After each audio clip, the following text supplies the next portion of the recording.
I've said recently that we shouldn't concentrate our focus on the Metropolitan Police, as what's going on in the Met has been and is going on in all forces across the country. But now I'm in two minds whether to retract that statement and reissue a new one. One that doesn't take away from the fact other police forces are also just as corrupt and have monsters hiding in uniforms in their locker rooms, but shows just how much more deviants there are in the Met Police. Granted, as the largest force in the UK and having been in operation now in one form or another since the 29th of September 1829, following on from the Bow Street Runners, you would expect them to have their fair share of wrong uns accidentally slipping through the cracks. I mean that metaphorically, by the way, not in the same way most people think it means in this day and age.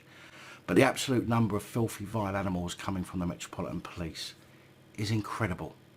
If this was a business churning out this many sex offenders and those interested in children, it would have been shut down, not simply reformed, as they call it. And here we have yet another example of a Metropolitan Police monster. Now, this would be bad enough if it was a copper who just had sex with a child, but what makes this one increasingly bad is that this animal was a school liaison officer who not only had sex with a 14-year-old girl, but who was found with indecent images of children as young as 2 years old. PC Hussain Chehab's offences that are known about took place while he was a serving Metropolitan Police constable as a school liaison officer, which included meeting parents and children at the gates, probably sneakily taking a few photos and then talking to the parents of the child that he'd just taken pictures of. That's not any of the charges, by the way, that's just me suggesting that is something he could easily have done. Now, Chehab is only 21 and is now facing jail after pleading guilty to 4 counts of sexual activity with a child, 1 of sexual communications with a child, and 3 counts of making indecent photographs of children. 4 other counts of making indecent photographs of a child were ordered by the judge to be left to lay on file. Now, leaving charges on file essentially means that they've been indefinitely adjourned, and this means that in the future they can be brought up again and tried, but only if a Crown Court or a Court of Appeal requests it. Chehab was in fact a paedophile before he joined the Met, as he had sex with the schoolgirl on at least 2 occasions between March and September 2019, when he was just 19 and before he joined the police. His offending surfaced when the family of a 16-year-old girl called police to raise concerns about the fact that she had recently been in a relationship with Chehab, which they believed began when she was just 15 years old.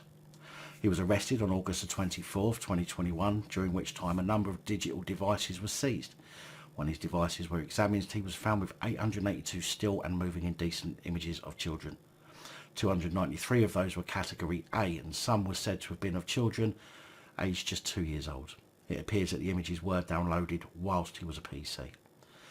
Chehab's defence brief told the court that some of the images had come into his possession as part of a WhatsApp group and that he didn't seek out the images of the youngest children himself, but didn't report them because he had got off on them. The sick cunt. She added, he will say that yes, he had an interest in teenagers, but he does not have an interest in children as young as 2. I mean, like that matters. I mean, if he didn't, why would he have pictures of it? Chehab was bailed from Wood Green Crown Court by Judge John Dodd Casey, with conditions not to contact his victim or be left unsupervised with anyone under the age of 18. Now, personally, I think this guy is a danger to the public, specifically children. It's not as if he can be monitored 24/7 to make sure he leaves children alone, but what do I know? He has been bailed until the 17th of March, where no doubt we will hear about his mental health issues and how he came here from some war-torn country that screwed his head up, blah, blah, blah. Detective Chief Superintendent Caroline Haynes, lead for policing in Enfield, where Chehab served, said, "Our thoughts foremost today are with the young girl who Chehab exploited and took advantage of for his own sexual gratification. These offences are made all the more sickening by the fact that some of the image offences were committed while PC Chehab was in a role as a Safer Schools officer attached to secondary school in Enfield between May 2021 and August 2021. Once the initial allegations against PC Chehab were made, he was immediately removed from his role while the investigation took place. We have worked closely with the school concerned and Enfield local authority to ensure that there were no further unreported safeguarding incidents or missed opportunities. A review of the information provided to the Met prior to him joining as a police officer was carried out, and nothing was found that could have indicated his offending. Prior to commencing his role as a Safer Schools officer, he was also subject to further child and vulnerable group supervision vetting, in line with the current vetting standards for all those who work with children and young persons. This news will of course cause considerable damage and concern, not only to the local community but Londoners as a whole, who place their trust in the police officers to go into our schools alongside their children every day and keep them safe.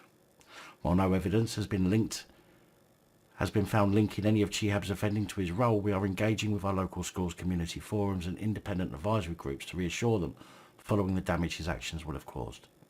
The Met continues to ruthlessly target those who corrupt our identity.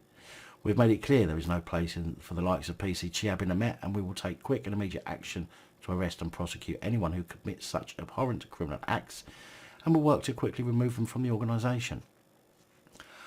Plenty of word salad to digest there, but if it were me working for this organisation so thoroughly swamped with sex offenders, I would simply have to say I'm so sorry. I have no other words to mitigate the fact that we have failed and in the process left in the wake of this cretinous fuckpig more victims. And then I'd resign. My morals wouldn't allow me to continue working for them. Yet again, another twisted piece of shit. I would, however, be interested to know if this shitbag was born here or came here and then joined the police, because the government are pushing for more and more foreigners and people of ethnic backgrounds to join them. Granted, many of what we hear about from the police are honkies, but the state of play for the police right now, I would certainly be looking into every possible reason that these things could be happening in order to try and prevent them from reoccurring. But then they have been saying that's what they're doing for years after every incident, and look where we are now.